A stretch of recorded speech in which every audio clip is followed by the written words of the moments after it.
নবী ইব্রাহিমের আব্বা আজর তিনিও নবী ইব্রাহিমের ঘোর বিরোধী। কোন আপনজন যখন কোন আপন রক্তের সম্পর্ক এমন কেউ যখন আপনার সঙ্গে প্রতারণা করবে, হতাশ হবেন না। ইব্রাহিম নবীর কথা মনে রাখবেন, তার আব্বাও তাকে আগুনে ফেলার পক্ষে ছিল। ইব্রাহিম নবীর বেটা, ইব্রাহিম নবীর আব্বা আজর মূর্তি শুধু পূজারী ছিল না, মূর্তি প্রস্তুতকারক ছিল, মূর্তি বিক্রেতা ছিল। মূর্তি ঝুড়িতে করে মাথায় নিয়ে অল টাইমস ঘুরে বেড়াতো। নবী ইব্রাহিম আলাইহিস সালাম যখন এক আল্লাহর দাসত্বের ঘোষণা দিল, ইব্রাহিমের বাবাও হক কথা বলার কারণে ইব্রাহিমের এগেইনস্টে আগুনে ফেলার পক্ষে হলো। যদি মনে করেন কেউ রক্তের লোকে আপনাকে প্রতারণা করছে, ডু নট মাইন্ড, হতাশ হবেন না, চিন্তিত হবেন না, বিতস্ত হবেন না, বিষণ্ণ হবেন না। সাইয়্যিদুনা ইব্রাহিম খলিলুল্লাহ আলাইহিস সালামের লাইফ হিস্ট্রিটা মনে করে অন্তরটাকে প্রশান্ত করবেন ইনশাআল্লাহ। বলুন, আগুন তৈরি হলো, চরকিতে করে ঘুরিয়ে নবী ইব্রাহিমকে ঘোরাতে ঘোরাতে আগুনের স্তূপের মাঝখানে ফেলা হলো। এরা চক্রান্ত করছে নমরুদের বাহিনী, আর ওপরে কৌশল চালাচ্ছে কে? কার কৌশলটা শ্রেষ্ঠ? কোরআনের আয়াতে আল্লাহ জানিয়ে দিলেন, ইয়া নারু, হে আগুন, হে নমরুদের বাহিনীর তৈরি আগুন, হে আমি আল্লাহর দুশমনের তৈরি আগুন, আমার ইব্রাহিমের পোড়ানোর আগুন, হে আগুন কুনি বারদাও ওয়া সালামান আলা ইব্রাহিম, আমার ইব্রাহিমের উপরে হে আগুন তুমি শান্তদায়ক ঠান্ডা হয়ে যাও। আর মন খুলে বলুন, হে আগুন আমার ইব্রাহিমের উপরে শান্তি প্রিয় ঠান্ডা হও। বরফ হয়ে গেলে আমার ইব্রাহিম কষ্ট পাবে। জোরে বলুন, আর মন খুলে বলে নারে তাকবীর। এই মোটুদা আর টাকলুদার ভাবা উচিত ছিল আমরা সেই ইব্রাহিমের উত্তরসূরি। প্রিয় নবীর সাহাবী হযরত খাব্বাব রাদিয়াল্লাহু তাআলা বিখ্যাত সাহাবী। খাব্বাব সম্ভবত উনি 5 অথবা 6 নম্বরে ঈমানের কালেমা পড়েছেন। সুবহানাল্লাহ বলেন। ওনার গোত্রটার নাম বানু খাজরাজ। একবার বানু খাজরাজ গোত্রের সঙ্গে আর একটা অন্য পাশের গোত্রের লড়াই হয়। সেই লড়াইয়ে খাব্বাব রাদিয়াল্লাহু তাআলা আনহুর এই বংশ গোত্র এরা পরাজিত হয়। সুতরাং ওই বিজয়ী গোষ্ঠী খাজরাজ গোত্র তথা খাব্বাবের গোত্রটাকে তারা ধ্বংস করতে শুরু করল, আর বাচ্চাদের আর নারীদেরকে ওরা বন্দী করলেন। হযরত খাব্বাব ইবনে আরত রাদিয়াল্লাহু তাআলা উনি তখন অল্প বয়সের ছিলেন। জোরে বলেন, আর মন খুলে বলুন। ওকে ওরা মারিনি, ওরা বন্দী বানিয়েছে। বন্দী বানানোর পরে দিকে দিকে তখন না ভাই এই বাজারে দাস দাসী কেনা বেচা হতো, চাকর গোলাম। সুতরাং ওরা বন্দী হয়ে এসেছে দাস, কৃতদাস। হযরত খাব্বাবকে উপযুক্ত বয়সে মক্কার বাজারে বিক্রি করা হলো দাস হিসাবে। আর উম্মে আম্মার নামীয় এক মহিলা হযরত খাব্বাবের তিনি দাস হিসাবে কিনে নিলেন। উম্মে আম্মার বেঈমান। উম্মে আম্মারের কামারশালা ছিল, সেই কামারশালায় খাব্বাব হুজুরকে কাজে নিয়োগ করেন। খাব্বাব হুজুর বেশ কিছুদিন অতিবাহিত হতে না হতে উনি একজন বিখ্যাত কর্মকার হলেন। জোরে বলুন। ওনার কানে একবার সংবাদ পৌঁছালো, মুহাম্মদ নামীয় মক্কার এক যুবক, কুরাইশ বংশের ছেলে, তিনি নতুন ধর্মের প্রচারক। সুবহানাল্লাহ বলুন। মুহাম্মদ নামীয় একটা ছেলে নতুন এক ধর্মের প্রচার প্রসার করছেন। মক্কার লোকেরা তাকে দেখে বলছে পাগল। ঠিক না ভুল? কি বলছে? পাগল, দেওয়ানা। সাইয়্যিদুনা নবী হুদ আলাইহিস সালাম ওয়া ইলা আদিনা আখাহুম হুদা ক্বালা ইয়া কওমি ইবুদুল্লাহ মা লাকুম মিন ইলাহিন গায়রু। কোরআন শরীফের 8 পারার সূরাতুল আরাফের 65 নম্বর আয়াতে মহান আল্লাহ জানিয়েছেন ওয়া ইলা আদিন আখাহুম হুদা। আমার আল্লাহ পাক আদ বলে একটা জাতি, একটা খুব শক্তিশালী একটা গোষ্ঠী ছিল, আমার আল্লাহ পাক ওই আদ জাতির কাছে হেদায়েতের জন্য হুদ নামীয় নবীকে পাঠিয়ে দিলেন। ক্বালা ইয়া কওমি ইবুদুল্লাহ মা লাকুম মিন ইলাহিন গায়রু। আল্লাহ পাকের নবী হুদ আলাইহিস সালাম আদ গোত্রের কাছে গিয়ে বলল, হে আমার সম্প্রদায়, হে আমার গোত্রের মানুষেরা, উবুদুল্লাহ ওই আল্লাহর দাসত্ব স্বীকার করো। না না না না না, মা লাকুম মিন ইলাহিন গায়রু, যিনি ছাড়া আর কোনো উপাস্য নাই। জোরে বলুন। এই আদ জাতি এরা হলো আদ ইবনে ইরাম ইবনে আউস ইবনে শাম ইবনে নূহ, মানে এরা নবী নূহ আলাইহিস সালামের পঞ্চম স্তরের গোষ্ঠী। নবী নূহের বেটা শাম, শামের বেটা আউস, আউসের বেটা ইরাম, ইরামের বেটা আদ গোত্র। আমার কথা বুঝতে পারছেন? এরা 5 জন ব্যক্তিকে পূজা পাঠ করত। কজনের? 5 জনের। উদ, ইয়াউদ, সুওয়া, ইয়াউক এবং নাসর। এই 5টা লোকে আসলে ছিল ভালো মানুষ, আল্লাহওয়ালা। তাদের ইন্তেকালের পরে নবী নূহ আলাইহিস সালামের এই বংশের এই 5টা লোক আল্লাহওয়ালা ছিলেন। এদের ইন্তেকালের পরে এরা খুব আফসোস করে, লোকগুলো ভালো মানুষ ছিল, আল্লাহ ওলিরা বিদায় নিলে আমরা তাই আক্ষেপ করি না। তাই আক্ষেপ করতে করতে তো পীরের মাজারে গিয়ে সিজদা করা যাবে না।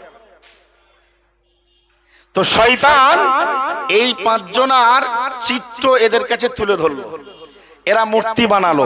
প্রথমে মূর্তি বানিয়ে ছবিগুলো এদের ইবাদত গায়ে রেখে দিয়ে, সামনে রেখে দিয়ে এরা আল্লাহর ইবাদত করত। আস্তে আস্তে আস্তে আস্তে তারপরের জন্মরা এসে এদেরকেই দেবতা বলে মানতে শুরু করলো। নাউজুবিল্লাহ।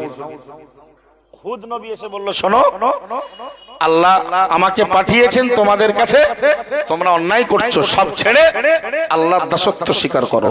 জোরে বলুন। قال الملأ الذين كفروا من قومه إنا لنراك في سفاهة وإنا لنظنك من الكاذبين।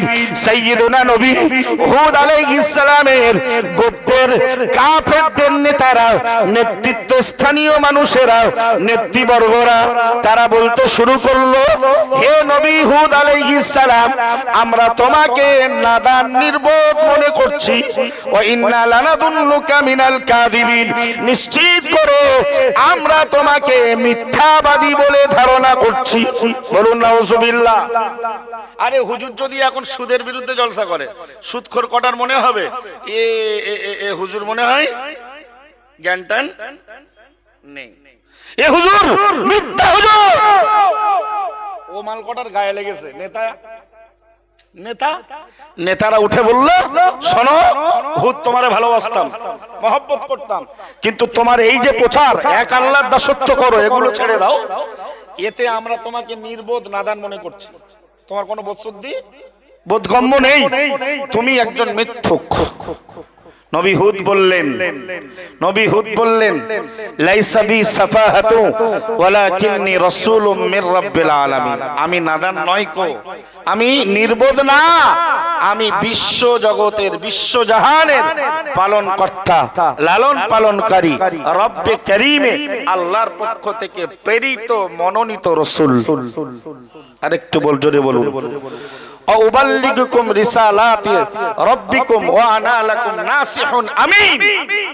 আমি হলাম তোমাদের প্রভুর পক্ষ থেকে, আমি প্রভুর পক্ষ থেকে প্রেরিত একজন রাসূল। এবং বিশ্বস্ত উপদেশকারী। জোরে বলুন, আর একটু মন খুলে বলুন ভাই। তো যুগে যুগে উবাল্লিগুকুম রিসালাতি রব্বি, আমি আমার প্রভুর পক্ষ থেকে, আমাকে আল্লাহ আমার প্রভু পাঠিয়েছে, আমাকে আমার উবাল্লিগুকুম রিসালাতি রব্বি, আমাকে আমার প্রভু পাঠিয়েছে। ও আনা লাকুম, আমি তোমাদের জন্য নাসিহুন আমিন, একজন বিশ্বস্ত উপদেশকারী। সুবহানাল্লাহ বলেন, আর মন খুলে বলুন। কিন্তু এরপরে তারা এতে সেতে এই সেই করে নবী হুদকে তারা মিথ্যাই প্রতিপন্ন করলো, তার কথা তারা মানল না। শেষে আল্লাহ তাদের প্রতি আযাব দিল, প্রচুর বৃষ্টি, প্রচুর বৃষ্টি। সময় শর্ত, আমি বলতে শেষ করতে পারবো না, তাই শর্টে বলছি। প্রচুর বৃষ্টি দিলেন এবং বৃষ্টির পরের 3 বছর আর একদম বৃষ্টি দেননি। এই হলো ওদের আযাব। সুতরাং মোটু পাতলুর মনে রাখা দরকার, মোটু টাকলুর মনে রাখা দরকার যে এই পৃথিবীতে আদ নামীয় শক্তিশালী গোষ্ঠী ছিল, তাদেরকেও আল্লাহর ধ্বংস করতে সময় লাগেনি। নমরুদকে ধ্বংস করতে, ফেরাউনকে ধ্বংস করতে, নীল নদের মাঝ, লোহিত সাগরের মাঝখান থেকে পারাপারের রাস্তা দেখে মাথা কাজ করে না ফেরাউনের, মনে করে বাপের রাস্তা, নেমেছে মাঝামাঝি গেছে। লোহিত সাগর পূর্বে যেমন ছিল আল্লাহ পানিতে তেমনই করে দিয়েছে, মাল সব হাবুডুবু। ওই অবডুবু অবস্থায় আল্লাহ চুপিয়ে মেরেছে। ওখানে একবার বলতে চাচ্ছিল, ইমানের কালেমা পড়তে চাচ্ছিল, আমি এই মুহূর্তে ইমানের কালেমা পড়ছি মুসার রবের উপরে, কাদা পাক তুলে জিব্রাইল গিয়ে গালের ভেতরে গুঁজে দিয়েছে যে ওরা আর ইমান কবুল হবে না। চার দোকানে বসে বসে যত বড় তাস পেটো, ক্রাম বেট পেটো, পিট্টু খেলো, লুডো খেলো, হ্যাঁ টিকিট কাটো, সময় যখন এসে যাবে আর কাজ হবে না। ভাই বক্তব্য ওই জায়গা নাই। খাব্বাব রাদিয়াল্লাহু তাআলা বিশ্ববিখ্যাত কর্মকার হয়ে গেলেন যখন শুনলেন মুহাম্মদ নামীয় এক যুবকে নতুন ধর্মের প্রচার দিচ্ছেন। উনি সন্ধান নিয়ে গুটি গুটি পায়। তখন রাসূল করিম সাল্লাল্লাহু আলাইহি ওয়াসাল্লামের ঈমানের প্রাথমিক অবস্থা খুব করুণ পরিস্থিতি, ভাই খুব করুণ পরিস্থিতি। প্রকাশ্যে প্রচার করার কোনো রাস্তা নেই। তখন ওমরও কিন্তু মুসলমানদের এগেনস্টে। ওমর কালেমা পড়েছে 40 নম্বরে, আর খাব্বাব কালেমা পড়েছে 5 নম্বরে। জোরে বলুন, আর একটু মন খুলে বলুন। তখন ওমরও কঠিন শত্রু। কেউ আবার ভুল ব্যাখ্যা করতে পারে, ওমরকে বলেছে শত্রু। এদেশের এ লোকের অভাব নেই। প্রিয় নবী সাহাবী হযরত খাব্বাব রাদিয়াল্লাহু তাআলা আনহু উম্মে আম্মার নামীয় মহিলার কীটদাস প্রিয় নবীর সংবাদ পেল মক্কার অলিতে গলিতে প্যারা নবী মুহাম্মদুর রাসূলুল্লাহ সাল্লাল্লাহু আলাইহি ওয়াসাল্লাম হুজুরকে সন্ধান করতে শুরু করলেন। প্রিয় নবীর একজন সাহাবী আরকাম রাদিয়াল্লাহু তাআলা আনহুর বাড়িতে নবী তখন গোপনে সাহাবীদেরকে দ্বীনের তালিম দিচ্ছিলেন। জোরে বলুন, আরো জোরে বলুন সুবহানাল্লাহ। প্রিয় নবী সাহাবী হযরত খাব্বাব রাদিয়াল্লাহু তাআলা আনহু সন্ধান পেলেন, এক বিন্দু দেরি করল না, এক বিসর্গ বিলম্ব না করেই আখিরি নবী প্যারা নবী মুহাম্মদুর রাসূলুল্লাহ সাল্লাল্লাহু আলাইহি ওয়াসাল্লাম হুজুরের দরবারে হাজির হয়ে গেল। জোরে বলুন সুবহানাল্লাহ। আরকামের বাড়িতে পৌঁছালেন। নবীর আদর্শ, কথাবার্তা, নবীর চলাফেরা, নবীর গতিবিধি, নবীর নম্রতা, ভদ্রতা, বিনয়, প্রত্যেকটা সেকেন্ডে যেন হযরত খাব্বাবের ভেতরটা আপডেট হচ্ছে। আরেকটু মন খুলে বলুন, পৃথিবী এখন প্রত্যেক মুহূর্তে আপডেট হচ্ছে। হযরত খাব্বাব যখন শুধু খাব্বাব বলে না, পৃথিবীর বিখ্যাত পাথরের থেকে শক্ত দিলওয়ালা ওমরের মতো মানুষও রাসূল করিম সাল্লাল্লাহু আলাইহি ওয়াসাল্লামের দরবারে গিয়ে অন্তর বিগলিত হয়েছে। আরো মন খুলে বলেন। সেই নবীর আদর্শকে যারা কলঙ্কিত করতে চাইবে, সেই নবীর নম্র আচরণে, পৃথিবীর মহামানবের আচরণে যদি কেউ আঘাত আনে, সুতরাং ইমানদার তার জীবনকে বাজি রেখে পৃথিবীর বিরোধী গোষ্ঠীর সঙ্গে জীবন নিয়ে তারা লড়াই করতে পারে।